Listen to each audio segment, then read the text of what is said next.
Welcome to study classes YouTube channel. आज की इस वीडियो में हम डीएवी स्कूल के क्लास 8 साइंस के पहले चैप्टर को पढ़ने जा रहे हैं, जो कि है cell, it's structure and function.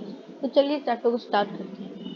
There are large variety of organisms on this earth. They are all distinct in their form and structure. However, they all possess similarity in their basic structure and function. Just as building is made up of bricks, similarly the bodies of all plants and animals are made up of cells. From microscopic bacteria or amoeba to large organisms like elephants, whales, or gigantic trees are all made up of cells, the basic unit of all organisms. तो इधर हमने पहले para में देखा कि इसमें cell के बारे में बताया कि सेल कोई भी बॉडी को बनाने के लिए सेल सबसे इम्पोर्टेंट पार्ट है।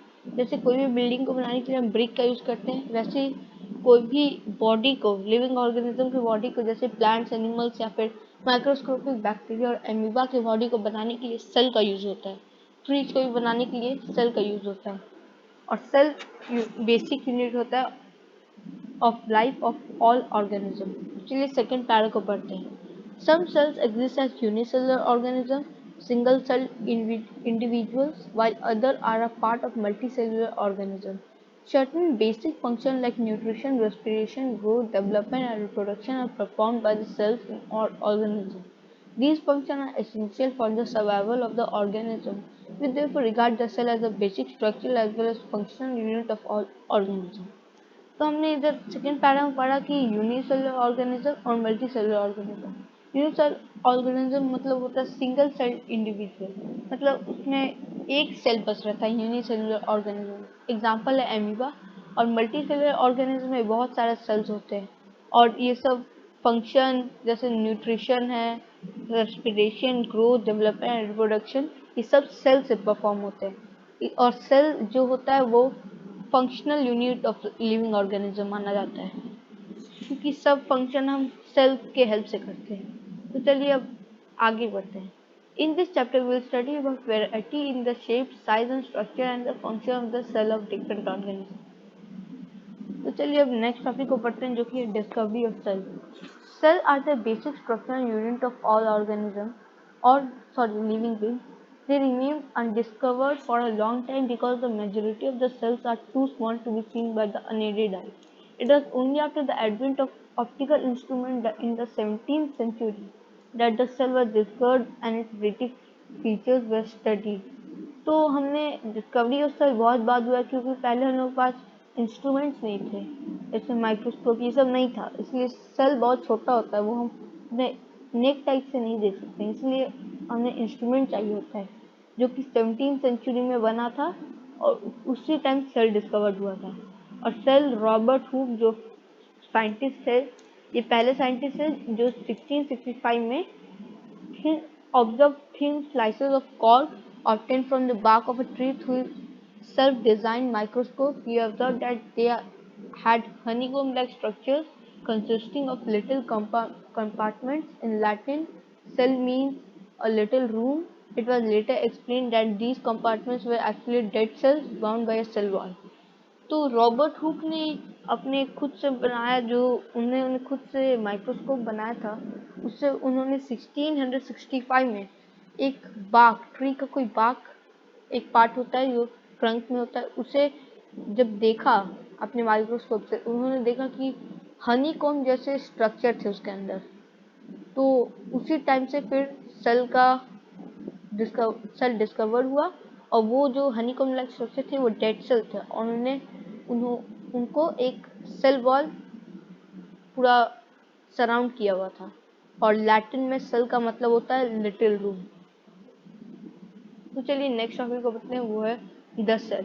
We now know that living organism are made up of cell. The cell have the same basic structure, but they are different with respect to their number, shape and size in different living organisms. चलिए डुइनो का part पढ़ते हैं। The outermost layer of a skin consists of dead cells. The layer is shed periodically and is replaced by newer cells. You may be surprised to know that a person may lose about 4 kilograms of skin cells every year. तो डुइनो part में हमने पढ़ा कि वो जो हमारे skin के ऊपर जो सेल्स होते हैं वो सब डेड सेल्स होते हैं, और एक साल में एक आदमी 4 किलोग्राम स्किन सेल्स हर समय लूज करता है। और वो जो डेड सेल्स हो जाते हैं ना स्क्रीन के पास, वो फिर न्यूयर सेल्स उन्हें आके रिप्लेस कर देते हैं। चलिए नेक्स्ट टॉपिक को पढ़ते हैं, जो कि है variation in cell number, shape and size in living organism. तो cell number, an amoeba that and an earthworm are of different sizes. The difference in the size of the organism is due to the number of cells present in them. While amoeba is a living organism consisting of a single cell, an earthworm has millions of cells. Hence, on the basis of their number of cells, living organisms can be classified into two categories: unicellular and multicellular. तो हमने इधर cell number में पढ़ा कि जितना cell होगा किसी के बॉडी में, उतना ही उसका बॉडी का शेप। जैसे एक अमीबा में सेल्स होते हैं, लेकिन वो बहुत कम सेल्स होता है, वो सिंगल सेल्स होते हैं, बस एक ही सेल होता है अमीबा में, इसीलिए उसका शेप बहुत ही छोटा रहता है। और एक अर्थवर्म, उसमें मिलियंस ऑफ सेल्स रहते हैं, वो मल्टी सेलुलर ऑर्गेनिज्म है। तो हमने इधर पढ़ा कि यूनिसेलुलर और मल्टी सेलुलर, जो कि मैंने आपको पहले ही बता दिया था कि अमीबा एक यूनिसेलुलर ऑर्गेनिज्म है क्योंकि उसमें एक ही सेल है, और अर्थवर्म एक मल्टी सेलुलर ऑर्गेनिज्म है क्योंकि इसमें बहुत मिलियंस ऑफ सेल्स होते हैं। चलिए हम नेक्स्ट टॉपिक को पढ़ते हैं। तो नेक्स्ट टॉपिक हमारा ये देखिए, लिविंग ऑर्गेनिज्म, ये फ्लो चार्ट है, इसे अच्छा से पढ़ लेंगे आप। यूनिसेलुलर और multicellular. Unicellular organism consist of a single cell, multicellular organism made of many cells. चलिए नेक्स्ट टॉपिक को पढ़ते हैं, जो कि है cell shape. The shapes of cell differ not only in different organisms but also in different organs of the same organism. They may be oval, spherical, cuboidal, fiber-like, or polygonal. These differences in shapes are due to their location and function in the tissue. For instance, a nerve cell has to transmit nerve impulse to organs located in different parts of body. Hence, they possess a long fiber-like structure.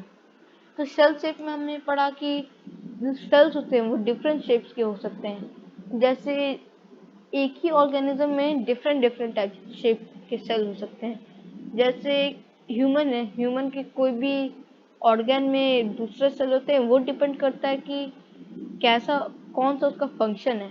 जैसे जो nerve cell होते हैं, उसका function होता है nerve impulse को transmit करना, तो वो एक फाइबर टाइप का उसका स्ट्रक्चर होता है, लॉन्ग फाइबर स्ट्रक्चर होता है।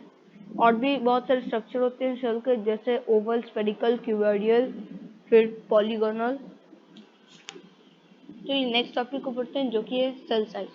तो पहले हम ये देखिए चार्ट है, लिवर सेल शेप है, इसे याद कर लेंगे हम। Liver cell, fat cell, smooth muscle cell, nerve cell, amoeba, red blood cell, और भी है बहुत सारे। Cell size. Cells vary considerably in their size. The smallest cell, PPLO, pneumonium-like organism, also called mycoplasma, is about 0.1 micron, denoted as, देखिए micron का sign है। In diameter, 1 micron is equal to 10 to the power minus 6 m. The ostrich egg, considered to be the largest cell, is nearly 170 mm in diameter. तो सोच लीजिए cell कितना छोटे होते हैं। जब जब पहला सबसे बड़ा सेल 170 mm का है, और सबसे छोटा सेल का नाम है माइक्रोप्लाज्मा, जो कि पीपीएलओ भी बोलते हैं हम उसे, और उसका फुल फॉर्म है फ्लूइडो न्यूमोनिया लाइक ऑर्गेनिज्म। इसका साइज है 0.1 माइक्रोन, और ये जो साइन है, ये माइक्रोन का साइन है, और ये 1 micron equal to 10 to the power minus 6 है। मतलब सोच लीजिए आप कितना छोटा है। ऑस्ट्रिच एग सबसे बड़ा एग है, जो 170 mm in diameter है। और hence egg also represent a single cell. It is big enough to be seen with unaided eye. और जो hence egg होता है वो एक सिंगल सेल होता है, और वो बहुत बड़ा होता है। बहुत बड़ा मतलब उतना भी नहीं, मतलब हम उसे अपने नेक्ड आई से देख सकते हैं, इतना बड़ा होता है वो। आपने तो देखा ही होगा hence egg को। The sizes of some of the plants and animal cells are given in table. तो देखिए साइज दिया हुआ है ये टेबल में, प्लांट सेल और एनिमल सेल का। देखिए cell amoeba 1000 micron metre, hence egg 60 mm, ostrich egg 170 mm, green alga और चारा 10 cm। ये चार्ट इंपॉर्टेंट है, याद कर लीजिएगा, एग्जाम में आ सकता है। The size of some cells of human body और गिवन इन टेबल। ये ह्यूमन बॉडी का सेल्स के साइज दिए हुए टेबल में।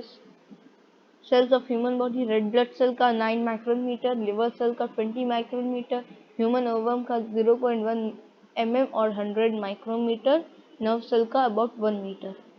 ये भी इम्पोर्टेंट, ये भी याद कर लीजिएगा। और दे दिया 1 micron metre is equal to 10 to the power -6 metre is equal to 10 to the power -3 millimetres. और देखिए डू यू नो पार्ट हम पढ़ लेते हैं। The life span of a red blood cell about 120 days. मतलब एक जो रेड ब्लड सेल होता है उसका लाइफ स्पैन कितना होता है, 120 डेज। ये भी इम्पोर्टेंट है, ये सब हमें याद कर लेना है। चलिए अब हम नेक्स्ट पार्ट को, अब हम इधर तक आज की इस वीडियो में हम इतना ही पढ़ेंगे। अगले वीडियो से हम पार्ट 2 वीडियो में पार्ट्स ऑफ सेल पढ़ेंगे। तो चलिए आज की वीडियो के लिए इतना ही। Please subscribe and like my channel. Bye.